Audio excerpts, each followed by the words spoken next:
পানী কেনেকৈ ফিল্টাৰ কৰে দেই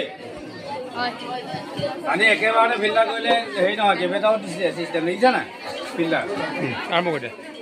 বৰ্তমান সময়ত আমি সকলো বস্তু ভেজাল পাওঁ যেনে চাউল দালি তেল আদিতে ভেজাল দেখা পোৱা যায় আমি পানীত পিয়াহ দূৰ কৰিবলৈ খাওঁ বৰ্তমান পৰিস্থিতিত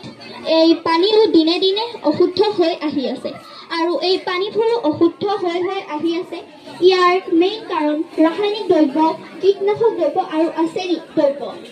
আমি সাধাৰণ মানুহবোৰে পানী গৰম কৰি খালে ভাবো যে পানী সম্পূৰ্ণভাৱে বিশুদ্ধ হৈ পৰে কিন্তু পানীত কিছুমান বীজাণু আছে সেইবোৰে পানীৰ পৰা মুক্ত হ'ব পাৰে কিন্তু সকলো বীজাণু ইয়াত নাথাকে ইয়াত থকা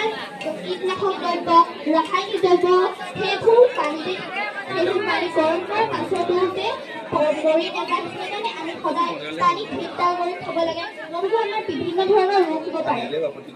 ইয়াক মই প্ৰস্তুত কৰিব লৈছোঁ ইয়াক একেবাৰতে নহয় ইয়াক কলা শিলগুটি লৈছোঁ মই প্ৰথমতে তাৰপিছত মটীয়া ৰঙৰ শিলগুটি